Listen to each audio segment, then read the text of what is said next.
Bapak Ibu jamaah Masjid Baitul Muqaddim yang dimuliakan Allah Subhanahu wa taala. Alhamdulillah dengan izin Allah kita bisa hadir pada acara rutinitas pengajian atau kajian subuh asar subuh. Mudah-mudahan semoga Allah berikan umum sehat walafiat, rezeki dan berkah rezeki dalam keadaan husnul khotimah. Bapak Ibu, sebelum kita mulai, mari kita doa dulu buat saudara kita yang lagi melaksanakan ibadah haji, terutama bagi guru kita atau jamaah di sini. Dan kami Pak BKM, Bapak Wasek, mudah-mudahan bisa nasibinya semua jamaah haji, wabil khusus jamaah di Masjid Baitul Muqaddim diberikan keselamatan, kesehatan, dan diberikan haji yang mabrur dan mabrur. Al-Fatihah.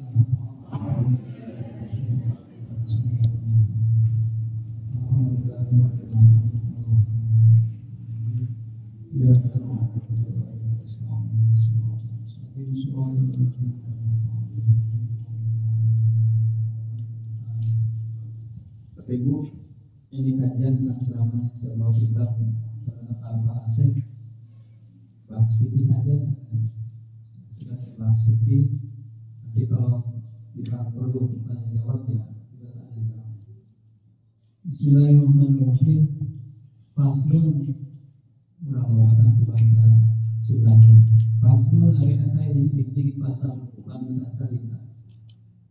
Wassalatul jamaati jeung ari salat berjamaah eta sunnatul muakkadatun sunatan dikuatkeun. Kata Bapak Ibu, salat berjamaah subuh istirahat kita itu adalah masuk hukumnya sunat muakkad. Jadi ada sunat muakkad, ada sunat ghairu muakkad. Mana sunat muakkad ini diantaranya salat berjamaah. Jadi kita bahas. Nah, ma'al ma'mumi ayat dia alif imam bagi makmum, kita di makmum itu dari rumah sudah niat apa? Niat berjamaah mau jadi makmum ya Pak ya. Jadi meskipun di sana datang kesiangan, imam sudah satu rakaat, Bapak Ibu baru datang, nggak usah bawa ke subuh soalnya kan udah niat di sana misalnya ya. Jadi kajian ilmunya ya, jadi nggak usah jadi masalah. Mau pakai usul silakan, nggak juga apa-apa, karena usul itu membaca ulama amanah pengikat niat supaya niat itu fokus, maka pakai usul.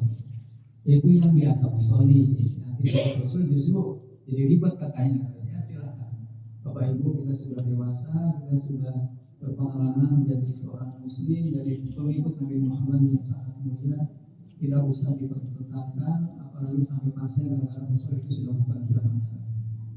Ya, jadi kita dari rumah masing-masing datang ke masjid ini sudah niat mau berjamaah.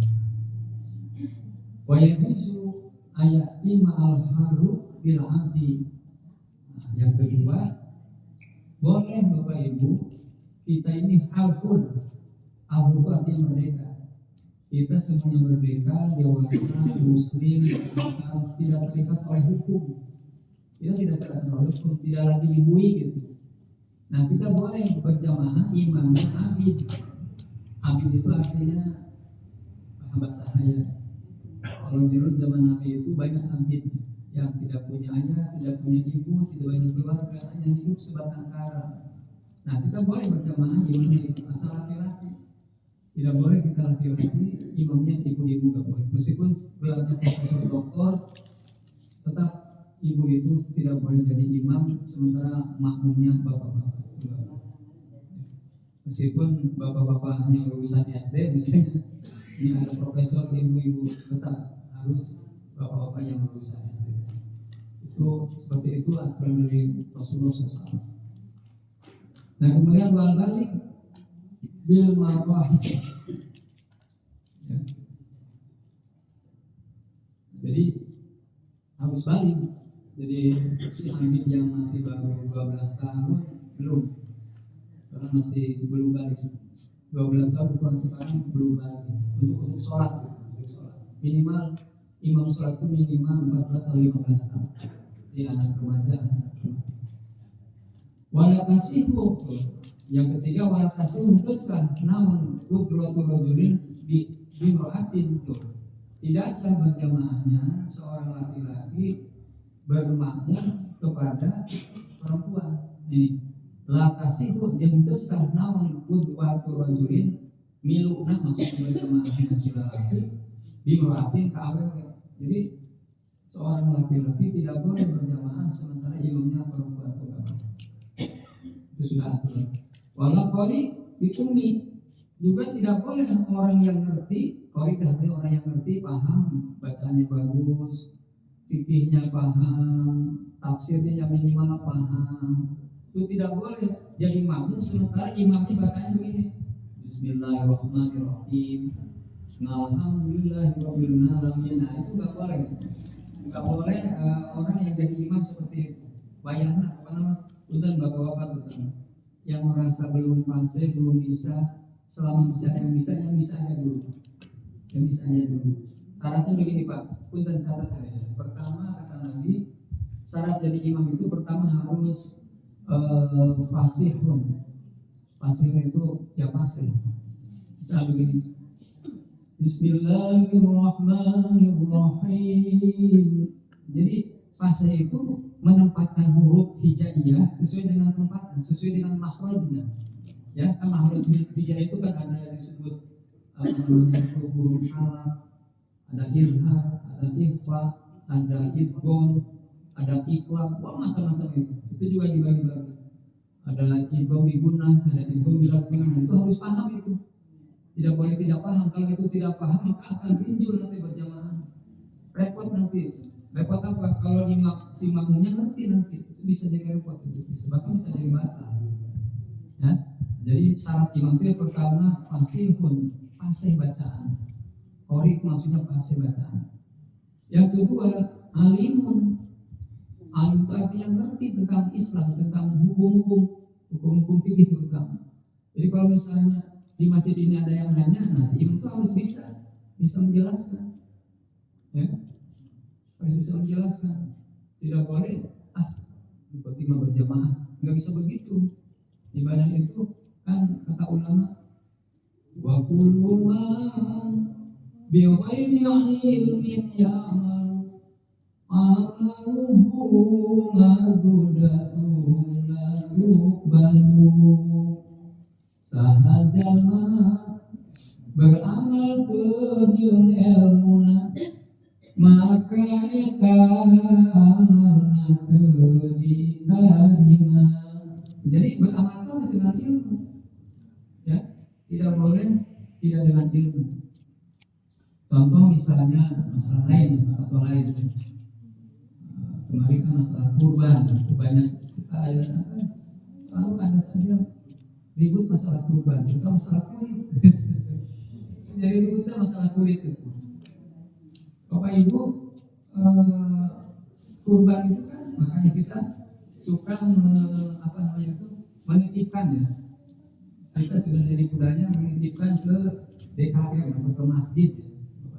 Itu kalau sudah menitipkan itu harus segala sesuatunya harus dipercayakan ke DKM. Tidak boleh cuma sudah menitipkan tapi loba syarat macam-macam misalnya. Korban misalnya domba, ayamnya sapi, misalnya dagingnya misalnya. Korban domba tapi dengan sapi, sesungguhnya boleh, cuman kalau begitu terus kan nanti korban sapi biarkan. Nah, ini fikih. Jadi nah sekarang kulit, bolehkah kulit dijual? Boleh. Cuma saatnya begini, putarnya ini lagi mumpung masih fikih masalah fikih, selain masalah. Misalnya kurban, berapa sih kurban misalnya? Kalau 3,5 misalnya 3,5 juta per orang kurban sapi. Plus ngurus ya, berarti jadi 3,6 juta. Nah, harga sapinya itu sudah disepakati, setiap mudhoti, setiap makro itu 3.500.000. Uang yang 100 itu adalah apa? Uang untuk Pemerintah. pengurusan atau pengurusan yang marah yang naik itu yang 100 itu, ya kan? Nah, jadi kulit itu boleh dijual, yang tidak boleh itu kulit dijual bisa kuat duit satu sorenya, nah, itu nggak boleh. Ya. Kalau hasilnya dibagikan ke yang 8 asap tidak jadi soal karena memang harus dibagi, gitu ya. Jadi boleh kulit dijual, tapi tidak boleh daging kulit itu kemudian di sakuan atau oleh sendiri, itu nggak boleh. Ya, nah, jadi, nah kalau misalnya harga sapinya sudah disepakati 3,5 juta, maka jangan diambil untuk apa ya? Untuk yang lain. Maksud itu pelatihan untuk memotong sapi buruhan yang memotong marcah. Nah kalau itu di buruhan, ya ditambah tadi, berarti 3 juta dan 600. Jangan ambil dari 3.500.000. Tapi udah disepakati ijabnya itu untuk kurban, harga sapinya itu udunan 3.500.000 ya sudah. Nah untuk marcah itu udunan lagi atau disepakati ditambah dari 100 jadi 3.600.000. Itu fikih gitu. Jadi jangan sampai ribut gara-gara kita ingin kurban karena tidak tahu ilmunya jadi salah nanti. Kita nggak dapat pahala dari Allah SWT. Ya.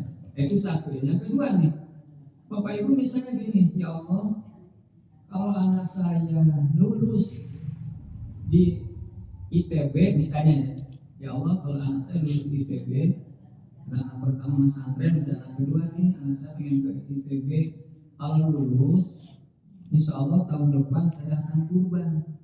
Nah kalau itu nadar gitu. Kalau nadar, Bapak Ibu nggak boleh makan dagingnya. Kalau nadar, ngerti nggak? Ya, tadi kan ya Allah, kalau anak saya lulus diterima di ITB, insya Allah saya punya rezeki tahun depan akan kurban. Dijabah oleh Allah lulus.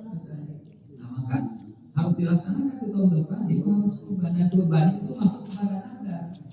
Itu tidak dapat, Bapak Ibu tidak dapat 1/3 dari kurban itu. Kenapa? Karena ini nadar, beda dengan kurban biasa.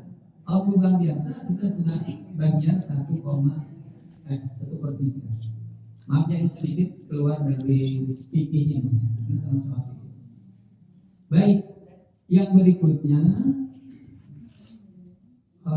wahai maudiin sholat fil masjid bi sholatil imam fihi wa huwa alimun bi sholatihi ajza'ahu malam yataqaddam alaihi wa in sholat fil masjid wa ma'mum kharijul masjid wa riba minhu wa huwa alimun bi sholatihi. Nah yang berikutnya sholat berjamaah itu kita harus sholat kepada masjid yang dekat. Pak Ibu sholat berjamaah ternyata ke masjid Al-Aqsa. Misalnya Bapak Ibu nih rumahnya sekitar ini ke sini, tidak boleh rumahnya di sini berjamaahnya ke mana, misalnya ke Al-Jabar misalnya. Nah, kecuali si murid. Kalau saya boleh, kalau saya ngajar, saya hampir setiap hari ngajar di masjid-masjid di mana boleh. Seperti Jumatan saya jarang Jumatan di masjid sendiri. Kenapa? Karena ngisi jadwal. Jumat kemarin saya di Masjid Alun-Alun itu apa? Ya Masjid Alun-Alun Bandung, Masjid Raya. Dulu Masjid Agung, sekarang Masjid Raya Jawa Barat. Nah, kemudian yang ini adalah teman-teman, insya Allah kalau nggak salah Jumat depan di IPD itu boleh karena memang tugas. Itu bagian dari dakwah. Tapi bapak-bapak yang memang tidak mau dakwah, tidak mau ngajar, cuma mau berjamaah, kenapa harus jauh-jauh? Yang kita ya dekat aja, apa ya? Nah ini kita kadang-kadang terus Pak Imam minggat kemana saja. Jadi nama alasan terhubung nggak wakil imam. Di saya ada orang yang begitu. Di saya ada. Jadi kalau saya jadi imam dia nggak mau jadi imam. Dia minggat kemana gitu. Nah, terus Idul Fitri dia nggak pernah Idul Fitri di masjid saya, masjid kami. Nggak pernah dia tahu kemana ya. Idul Adha juga kemarin juga saya berangkat mau khutbah ke Jatisari apa itu? Saya kemarin khutbah Idul Adha itu di masjid Pak ini mantan wali kota Bandung itu pada Darusada ya. Di Setraduta di rumah apa di perumahan Setraduta itu perumahan yang sangat mewah luar biasa. Nah, saya berangkat ke situ. Nah ini tetangga saya ini dari belakang berangkat juga. Berarti masih hanya berapa meter. Nah jangan begitu ibadah itu. Makanya harus tahu ilmunya. Nggak boleh dengan nafsu ya. Gara-gara misalnya nggak senang kepada imamnya terus kemudian nggak ke masjidnya. Bagian alasannya apa kok tiba-tiba lewat ajengan gitu. Dilakuin. Apa tadi saya sholat imam terlalu lama? Nah, ada saya jadi tiba-tiba dibilangnya waktu. Saya sudah diukur, Bapak saya sholat sudah diukur, insya Allah tidak terlalu lama. Kalau terlalu lama juga nggak boleh imam, terlalu lama imam bacanya nggak boleh. Ini bukan Islam, bukan lagi disesuaikan dengan apa ya kemampuan keimanan kita. Ya, baik Bapak Ibu yang itu ya. Jadi boleh Bapak Ibu bilang ke imam, punten Pak Ustaz, Pak Dengar, biasa berada di pondokan sealir di sana boleh. Tentu dengan bahasa yang baik, bukan di depan umum nggak boleh. Tapi harus misalnya Abu Bina, silaturahmi Pak Ustaz, punten boleh. Tidak boleh di depan umum. Itu etika kita dalam bermasyarakat bersosial. Baik, diterima. Jadi kita berjamaah itu kepada masjid yang terdekat, bukan masjid di mana. Kecuali kalau Bapak Ibu misalnya Bapak terutama dari ajaran yang memang mau ngajar itu beda lagi. Baik, secara umum seperti itu sholat berjamaah. Nah, gimana kalau gini Pak? Misalnya Bapak Ibu apa namanya itu ketinggalan masuk ya, ketinggalan berjamaah Bapak misalnya ini imam sudah mau lakukan di hukum di Bapak baru datang, gimana nih cara supaya kita dapat pahala berjamaah dan sholatnya juga sah. Nah kalau Bapak Ibu bapak terutama yang datangnya imam mau lakukan di hukum maka sholatnya langsung aja Allahu Akbar, nggak usah baca Allahu Akbar kabir, langsung aja baca Al-Fatihah. Ya, kenapa Allahu Akbar itu adalah bagi kita itu sunnah, sedangkan Bismillah sallallahu alaihi itu adalah rukun sholat. Maka langsung aja ke rukun sholat. Kenapa? Karena kita masuk ketinggalan. Dan bacanya juga nggak boleh menunggu sampai malam boleh, nggak boleh. Kita berbaca Bismillahirrahmanirrahim, imam langsung di rukun langsung ikut apa? Ikut ruku. Tidak boleh. Imam sudah ruku, bapak sudah tidak lagi, bapak masih apa ya? Masih membaca Fatihah, itu enggak boleh. Ya, tidak dapat pahala berjamaah. Ya.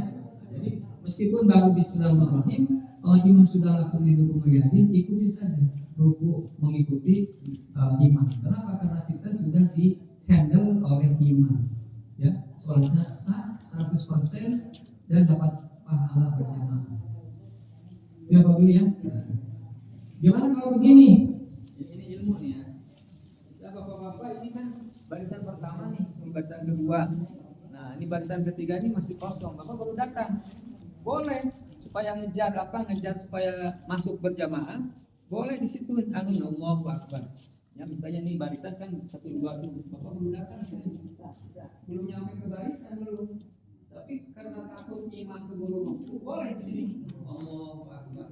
Biar nanti supaya nyampe situ setiap rukun gerakan itu langkahnya mengikuti gerakan tadi. Allahu Akbar. Allahu Akbar. Nah, gitu. Ya. Sami Allahu liman hamidah. Allahu Akbar. Jadi akhirnya nyampe ke ini. Ya, itu ada itu Imam Ali pernah begitu. Ketika Rasul sudah mau beres, Imam Ali baru datang. Waktu itu Allah mengikuti.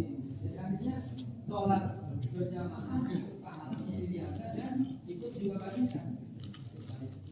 Itu ini cara apa namanya berjamaah di masjid. Kira-kira ilmunya seperti itu. Nah kemudian Bapak Ibu itu yang pertama. Sekarang Nah, yang kedua nih, ini beda judulnya. Faslun wayatu suril musafiri faslun sholat. Nah, sekarang kosor sholat atau jamaah kosor. Gimana cara jamaah kosor? Begini. Wayatu jeung kenging menang boleh. Lil musafiri bagi orang musafir, musafir dari kata safar, musafir, musafir masih paham. Bahwa musafirun, musafir berarti orang yang bepergian, musafir.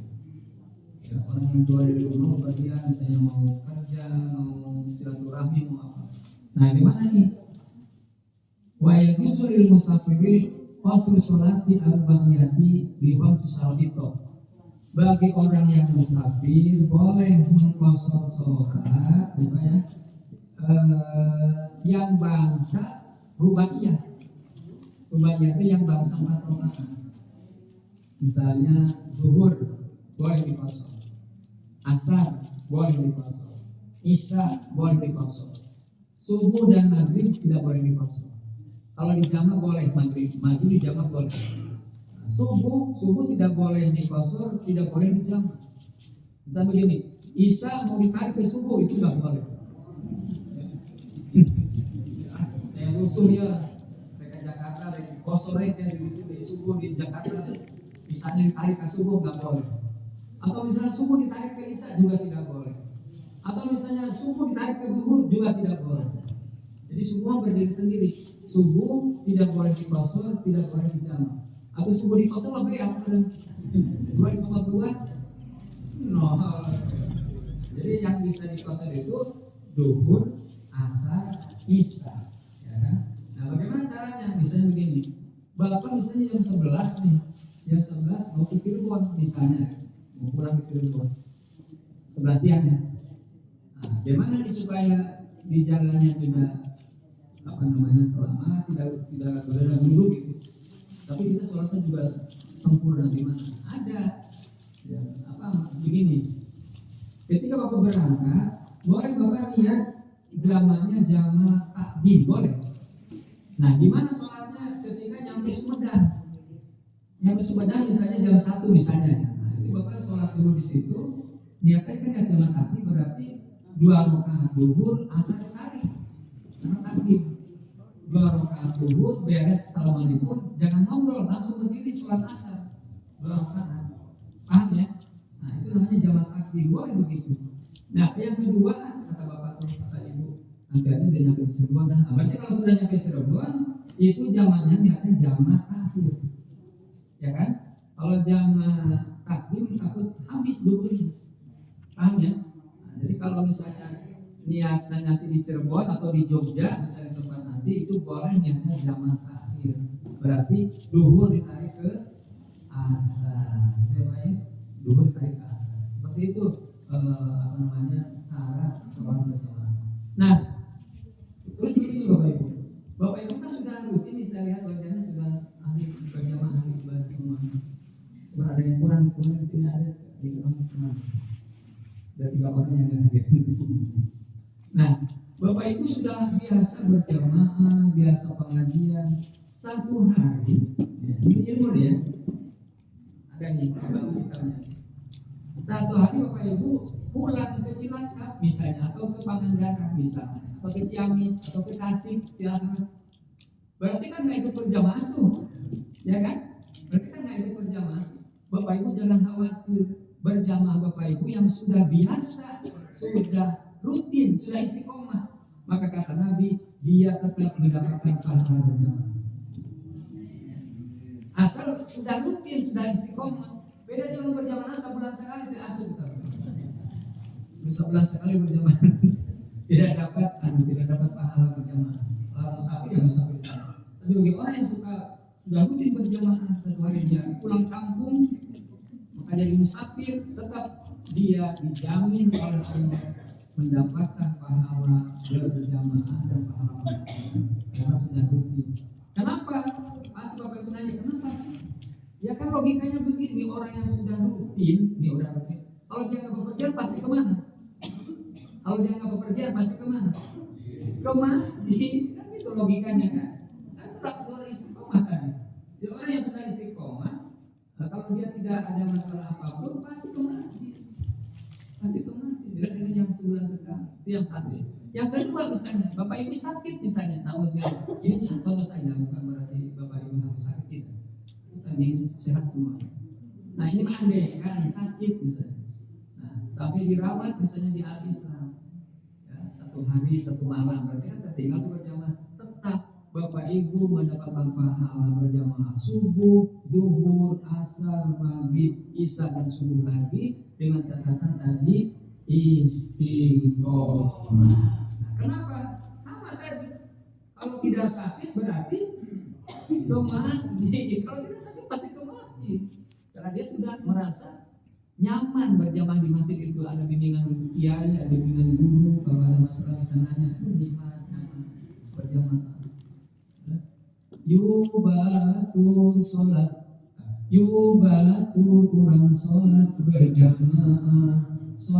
berjamaah ibadah ka Gusti Allah sing saha jalma anu daek berjamaah sholat berjamaah ganjaran 7.000. Jadi sholat biasa sendiri di rumah hanya 1 derajat, sholat berjamaah di masjid mendapatkan 27 derajat. Ya Allah, luar biasa ini. Pahala buat kita nanti di hari esok. Bapak Ibu teruskan, wa yajuzu lil musafiri ayajma'a baina dhuhri wal asri fi waqti ayyihima sya'atun. Jadi kalau bagi musafir itu boleh mengumpulkan 2 sholat, yaitu zuhur dan asar. Bagaimana kamu? Bagaimana kita maksudnya? Mau zuhur ditarik ke asar kan, atau asar tarik ke zuhur? Kumaha urang itu. Bapak Ibu biasa ngira-ngira bahasanya. Biasa. Yang dipahami kita sendiri. Ya. Wa bainal maghrib wal isya, atau baik antara isya dan maghrib. Tidak boleh asar ditarik ke maghrib, tidak boleh. Ya, misal Bapak mau pulang kampung berangkat jam 3, dari tariknya asar ke maghrib tidak boleh. Nah, ke Garut. Tidak boleh maghrib ditarik ke asar ditarik ke maghrib. Kalau ini maghrib ditarik ke isya boleh. Maghrib ditarik ke isya boleh. Atau isya ditarik ke maghrib boleh. Ya. Waktu ayat masa, wa yajuzu lil hadiri fil maqar ayat ma bainahuma fi waqtil ulami mana. Yang kedua, yang ketiga, kalau hujan besar nih Pak, tadi kan musafir dengan sakit, sekarang bukan musafir, bukan sakit, tapi apa? Hujan gelap dorba, itu kira-kira benar hujan. Nah, boleh Bapak tidak ke masjid, Ibu tidak ke masjid karena hujan. Dapat pahala? Dapat tetap. Apa catatannya? Istiqomah tadi, istiqomah. Jadi yang ketiga itu kalau ada hujan besar sehingga berlap di mana-mana, hari imam udah kecan balik misalnya, ya sudah di rumah saja sholat, nggak usah ke masjid. Meskipun ada payung, tetap Bapak Ibu insya Allah dapat pahala berjamaah. Ya. Kenapa? Karena di logikanya kalau tidak punya roda pasti ke masjid. Beda dengan yang sebelah sekali itu beda. Itu yang kedua. Ada pertanyaan Bapak Ibu? Terima Ya Pak. berhubungan dengan sholat jamaah kosong tadi. Iya. Punten Pak, sareng pasah. Sarang husna. Husna. Husna. Husna. Ya husna. Mengapa husna? Berhubungan sama sholat jamaah kosong tadi. Syarat jarak anu kita tahu jalan kereta sama kilo atau sama jam jalanan. Terus tadi pertanyaan bagus ya. Jarak ya. Dulu di zaman Rasul kan belum macet ya. Dulu di zaman Rasul belum macet. Belum banyak, bukan banyak, belum ada kendaraan. Banyak orangnya juga masuk ke sekolah. Nah, sehingga dulu zaman itu ada pos. Ada istilahnya pos itu misalnya ke Garut misalnya. Ke Garut itu kalau jalan kaki kira-kira kita berhenti berapa kali? Kalau misalnya kalau ke Garut jalan, dulu kan jalan kaki, zaman Nabi kan jalan kaki. Usok itu ini apa? Nanti ada di tempat pemberhentian di Solo kan? Halte ya. Nah, halte kira-kira halte. Kalau kita jalan kaki ke Garut kira-kira berapa halte? Kalau misalnya mencapai 3 sampai 5 halte berarti sudah masuk syarat jalan kosong ke Garut. Apalagi sekarang Garut itu besok macet Pak. Kalau hari Sabtu Ahad sekarang Garut juga udah macet. Bahkan, nah jadi jarak itu relatif. Contoh gini, bolehkah kita tanya dulu, jauh ke alun-alun Bandung, jauh ke Garut? Jauh ke Garut, tapi jangan salah, kadang-kadang kalau betul 2 jam.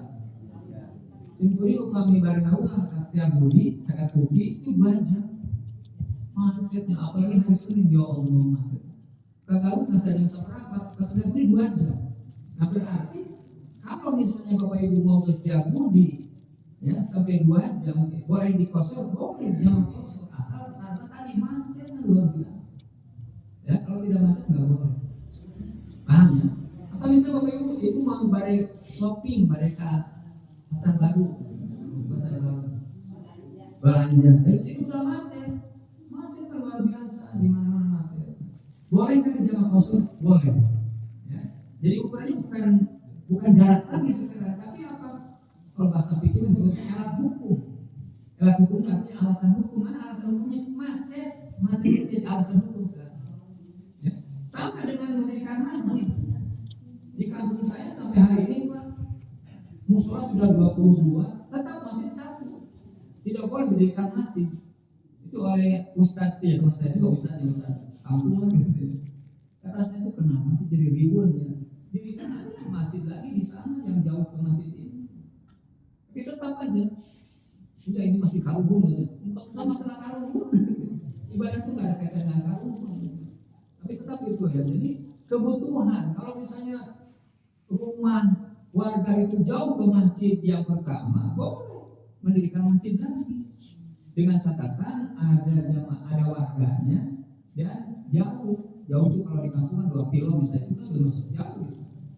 Tapi ada di komplek, kalau di komplek coba di sini masjid, kita di mana masjid apa? Istiqomah. Boleh kan? Boleh karena apa ya? Di komplek kan penduduknya padat, ya kan? Boleh. Di sini ada masjid, di sana juga ada masjid. Itu kalau di kampung tuh nggak boleh.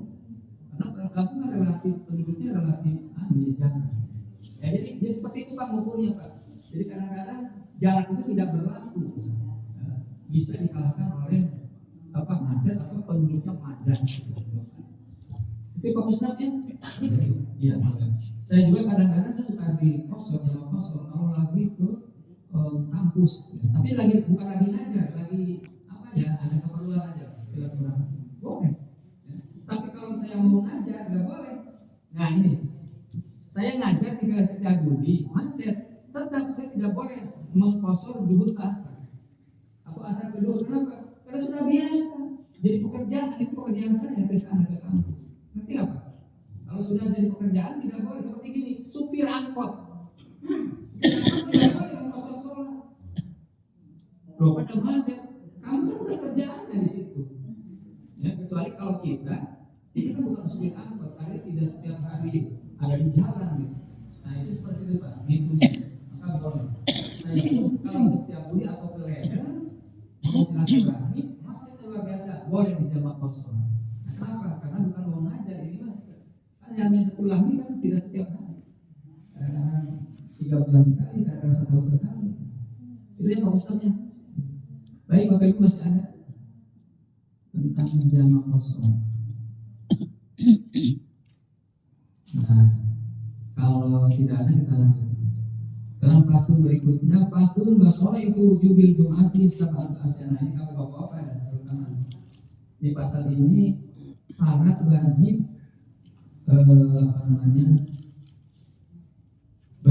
itu berjamaah ini berjamaah Jumat ya, sholat Jumat maaf ya. Jadi basora itu jubil jumati sabat asyana. Bagi bapak-bapak, sholat Jumat itu ada itu syarat 7 syarat. Ada 7 syarat di berjamaah Jumat. Yang pertama al-Islam. Orang yang merasa muslim harus Jumatan. Haram hukumnya seorang muslim gak ada elat, gak ada apapun sholat duhur di rumah pada hari Jumat. Haram. Ya, bukan bapak-bapak ya, terutama hari Jumat tidak boleh bapak sholat duhur di rumah. Ya, hari Jumat harus mana? Ya Jumatan. Haram sholat duhurnya, haram. Kecuali kalau sakit. Kalau sakit, bisa hari Jumat nih bapak sakit, bisa nggak bisa kemana-mana, ya Allah jangan ke masjid, bangun aja nggak bisa, ya berarti tidak boleh Jumat lagi, nggak boleh sholat Jumat sendiri di rumah. Sholat apa? Sholat duhur. Ya Pak ya. Jadi bapak-bapak yang misalnya ada yang sakit hari Jumat nggak bisa kemana di rumah, tapi sholatnya bukan sholat Jumat tapi sholat duhur. Berapa rakaat? 4. Gitu ya Pak ya. Jadi, tapi kalau yang tidak sakit tidak ada halangan hari Jumat nggak ke masjid, kalau ke sholat duhur di rumah haram. Ya, tidak boleh. Kenapa? Karena hari Jumat harus sholat Jumat. Nah, itu di al-Islam. Yang kedua bulug. Bulug itu dari kata balagha yablughu balaghan, bulughun artinya balik. Ukuran balik kan ya 13-14. Ya, kalau usia sekarang. Kalau anak yang baru 7 tahun, 8 tahun belum haji. Tapi kalau anak umur 70 tahun itu sudah wajib. Wajib Jumat. Wal aqlu, yang ketiga wajib Jumat itu adalah orang yang berakal. Nah, orang yang akalnya terganggu apa dengan lingkungan atau karena ada masalah sampai apa ya? Pas ada yang depresi ya. Nah, kalau orang yang depresi itu nggak wajib Jumat. Kenapa? Karena kan terganggu orang depresi. Seperti maaf teman saya kemarin kan nyawa apa itu nyawa yang gagal sampai dia ngomong sendiri itu di seorang sampai akhirnya maaf kosret dan akhirnya kemarin meninggal ya, karena depresi. Makanya punten bapak ibu terutama bapak udahlah kita mensyukuri yang ada saja, jangan memaksakan kehendak. Sekarang kan mau nyalon lagi nih musim pilihan bupati gubernur sekarang tapi di jalan raya itu banyak orang nggak dikenal ya, tiba-tiba bikin sepatu gede-gede apa yang namanya baliho ya Allah itu kan innal mubadzirina kanu manusia mubadzir. Kalau misalnya begini, saya punya rumus ini untuk bapak ibu kalau punya saudara mau nyalon bupati atau apa, saya serahkan begini, konsep saya. Misalnya begini, ini kan tahun 2024, tahun 2028 dari sekarang udah dikonsep. Ya, jadi uang yang untuk baliho itu nggak usah untuk baliho, untuk apa? Untuk beramal. Misalnya bantu masjid, bantu pesantren, bantu madrasah, bantu yatim, bantu golongan ekonomi lemah. Kan ada waktu tuh 3-4 tahun. Insya Allah itu bakal kepilih insya Allah. Jadi uang yang 5 miliar itu bukan untuk beli apa, untuk bikin baliho di mana-mana. Coba ya, saya baca itu jatuh ada orang namanya Om Salomo apa itu, orang Gubernur Jawa Barat. Orang nggak dikenal itu. Saya kayak di Indramayu ada, di Cirebon ada, Bekasi, di mana-mana ada itu. Bisa bayangkan, satu baliho itu kan sampai jutaan itu. Kali sekian itu udah miliaran itu ya Allah. Ya Allah itu kan mubazir gitu. Kalau menurut saya, kalau saya misalnya mau nyalon, udah nggak usah bikin itu, masyarakat akan mengenal dengan apa? Dengan kesolehan kita, saudara itu akan lebih melekat di dalam masyarakat. Itu halal, baik, terhormat, bagus, didoakan oleh masyarakat. Kenapa? Kita bantu masjid dan waktunya juga ada 3-4 tahun, tidak instan. Ini instan, nggak dikenal oleh masyarakat, tiba-tiba dijual sampai banyak sekali itu. Nah itu menurut saya mau bahas itu ya Allah, bahas. Dan maaf, menurut saya itu termasuk judi, ya. Jadi apa ya?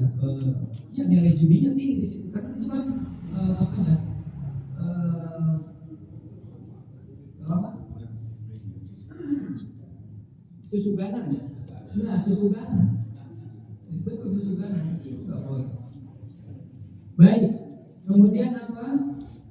Wal kuliah itu artinya merdeka. Ya, itu kan merdeka. Itu wajib dimakan. Tidak boleh sholat dua.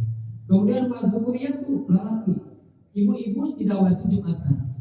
Kalau ibu-ibu mau Jumatan boleh. Misalnya begini, saya mau Jumatan aja, sholat dulunya nanti di masjid aja mau Jumatan. Boleh. Tapi tidak wajib.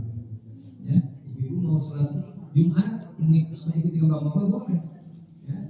Tapi tetap utamanya bagi ibu sholat duhur saja di rumah, ya, sholat duhur saja di rumah, tidak Jumatan dulu. Kenapa? Karena insya Allah dulu kan zaman Nabi ada ibu protes, ya Rasulullah, saya iri dengan kaum bapak, kata ibu. Kata Rasul, iri apa kamu, apa yang membuat kamu iri? Saya iri bapak-bapak itu ada perang, sahih, ahli surga itu kan nggak ada perang. Bapak-bapak apa namanya itu bisa jadi imam sehingga punya pahala dari imam. Kemudian bapak-bapak punya jumatan, ya itu mana katanya? Nah, kata Rasulullah, ibu jangan khawatir, pahala ibu akan sama dengan bapak-bapak yang jumatan ketika apa? Bapak-bapak pulang dari jumatan, ibu tahu pak, badai urat gula, enam gula, kabar istirahat gula itu ketika bapak ibu-ibu memberi air susu, kopi susu, teh manis, kemudian air sorabina, itu sama pahala dengan jumatan. Ya, itu kan jumatan kamu masih, sama orang bapak-bapak, wih di masjid, kok ditarekan, kok digaulkan, wih di masjid kalau tak digaulkan rumah, jadi pas saya, ya. Itulah pahala ibu-ibu sebetulnya simple, sama dengan bapak-bapak yang jumatan ke masjid, diganti dengan saya kopi dan teh manis ditambah sorabi dan apem.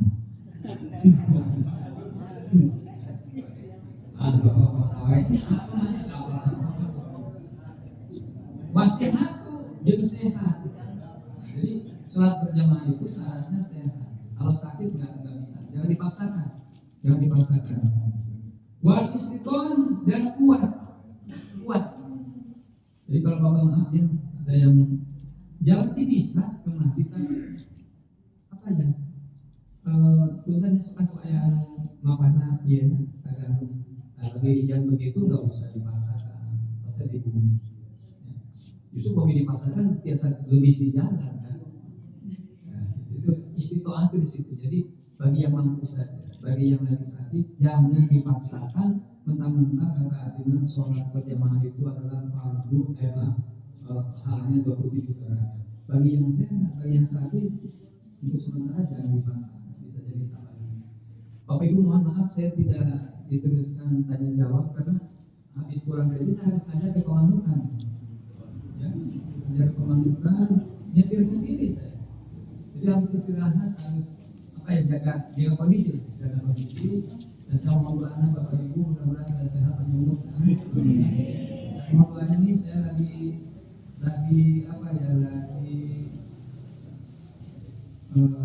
cari donatur nih, saya ingin bangun pesantren tapi tanahnya belum beli, ya rencananya daerah Subang, di Bandung sudah banyak pesantren, saya di daerah Subang sana. Dan sampai hari ini saya lagi mencari donatur, mudah-mudahan mohon doa dari Bapak Ibu saya Allah SWT secepatnya dikabul apa yang diberikan oleh saya. Itu saya mohon Al-Fatihah.